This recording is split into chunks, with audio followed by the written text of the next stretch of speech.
So most of us have probably felt that cold sweat when you hit submit on a tax return. Yeah. You stare at the screen and just wonder, wait, did I just make a typo or did I accidentally commit a felony? Yeah, oh yeah. It's a completely universal anxiety.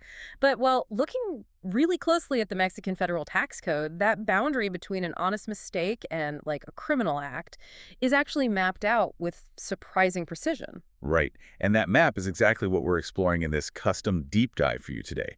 We're basically splitting the Mexican tax system down the middle to see where the administrative paperwork ends and the criminal justice system begins. Exactly. And I think the best way to really wrap your head around it is through two distinct lenses. So you have the civil penalties on one side, and then the outright crime is on the other.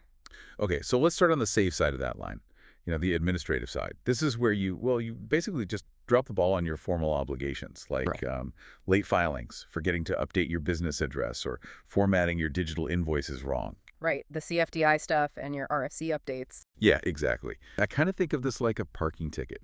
I mean, it hurts, but you aren't exactly getting a mugshot over a broken meter, right? That's a perfect analogy, actually, because it really comes down to who handles the issue.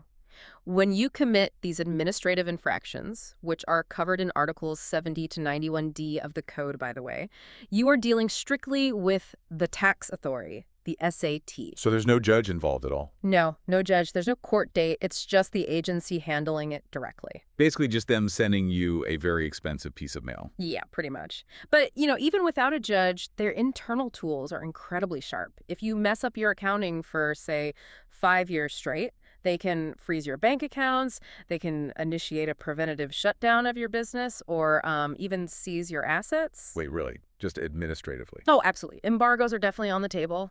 It Yeah. can be economically devastating for sure, but it remains a civil penalty. You stay out of prison because, at the core, there's no underlying deceit. Okay, but economic devastation aside, a fine is still just a fine. I mean, how does a bad math problem suddenly trigger a prison sentence? What's the actual tripwire that pushes someone into criminal territory?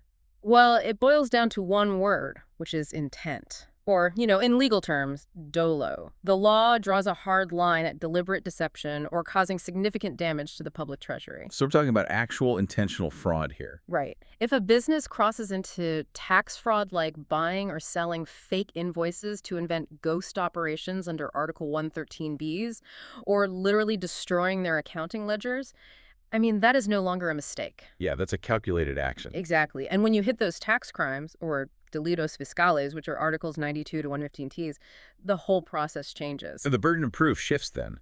It's no longer just about the money being wrong. The government actually has to prove why it's wrong, right? Like, we have to prove you actively tried to cheat them. Precisely. And because they're trying to prove intent to defraud, the entire process moves completely out of the SAT's hands. Now it goes in front of a criminal judge. Oh, wow, so the stakes go way up. Drastically. You go from monetary fines to potentially 9 years or more behind bars for aggravated cases like contraband or severe fraud. That is intense. But this actually brings up a major logistical question for me. Let's say a business is setting up these, phantom shell companies to hide money. Does a police detective just notice the strange bank transfers and kick the door down? Like, who actually rings the alarm? So that is perhaps the most fascinating mechanism in the entire code. The police cannot investigate tax crimes independently. They just can't. Wait, what? Even if they have hard evidence? Right. The penal authority cannot act on its own. They call it acting de officio. The entire criminal justice system is effectively locked out until the Ministry of Finance, the SHCP, actively files a formal complaint or a declaration of damage. Also known as a querella. Yes, exactly, a querella. Under Article 92, without that exact procedural step, no criminal process begins. So even if local law enforcement has ironclad evidence of massive tax fraud, their hands are basically tied unless the finance ministry officially complains first. That's exactly right. The procedural trigger rests exclusively with the SHCP. Without their formal querella, a criminal trial simply cannot happen. Wow, that is a massive bottleneck. But I guess it really distills the code down nicely. Understanding this system basically means recognizing that intent and deliberate deceit are what separate an expensive SAT fine from a criminal court date. Yeah, that's the perfect summary. The system is fundamentally built to punish errors with money and punish malice with prison time. Right, but it leaves you with a pretty wild final thought to mull over. If a criminal case literally cannot start without the SHCP explicitly pushing that button, I mean, think about the sheer invisible power that single government entity holds.